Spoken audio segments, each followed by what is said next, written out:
കേരള ബാങ്കിലെ പണയ സ്വർണ്ണ മോഷണത്തിൽ മുൻ ഏരിയ മാനേജർ അറസ്റ്റിലായിട്ടുണ്ട് കേട്ടോ. ചേർത്തല തോട്ടുങ്കര വീട്ടിൽ മീര മാത്യുവിനെയാണ് പട്ടണക്കാട് പോലീസ് അറസ്റ്റ് ചെയ്തത്. കേരള ബാങ്കിന്റെ ചേർത്തല, പട്ടണക്കാട്, ആർത്തുങ്കൽ ശാഖകളിൽ നിന്നാണ് പണയ സ്വർണ്ണ മോഷണം പോയത്. വിവരങ്ങളുമായി രഘുനാഥ് നാരായണൻ ചേരുന്നു. Good morning Raghu. ഇതിപ്പോ കാലങ്ങൾക്ക് ശേഷമാണ്, ആളാരാണ് എന്ന് നേരത്തെ തന്നെ പറഞ്ഞിരുന്നെങ്കിലും ഇപ്പൊ കുറച്ചു നാളിന് ശേഷമാണല്ലോ അറസ്റ്റ് ഉണ്ടായിരിക്കുന്നത്. എന്താണ് ഇനിയിപ്പോ തുടർ നടപടികൾ? പറഞ്ഞതുപോലെ തന്നെ 9 മാസമായി മുൻപാണ് കേസ് രജിസ്റ്റർ ചെയ്തതിനു ശേഷം ഇവര് ഹൈക്കോടതിയിൽ ഉൾപ്പെടെ മുൻകൂർ ജാമ്യത്തിനായി പോയിരുന്നെങ്കിലും ഇത് തള്ളിയിരുന്നു. പിന്നീട് ഇവർ ഒളിവിലായിരുന്നു എന്നുള്ളതാണ് പോലീസിന്റെ വിശദീകരണമായി നൽകിക്കൊണ്ടിരുന്നത്.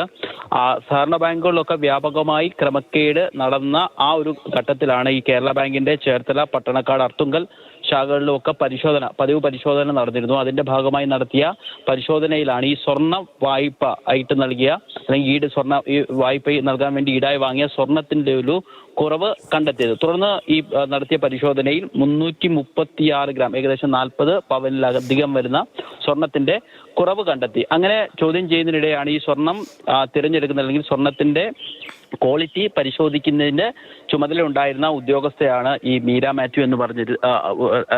മാത്യു.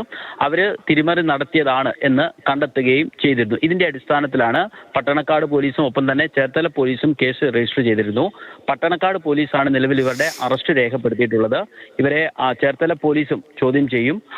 ഈ ക്രമക്കേട് എങ്ങനെയാണ് നടന്നത്, എന്താണ് കാരണം എന്നുള്ള കാര്യങ്ങളാണ് ഇനി വ്യക്തമാകാനുള്ളത്.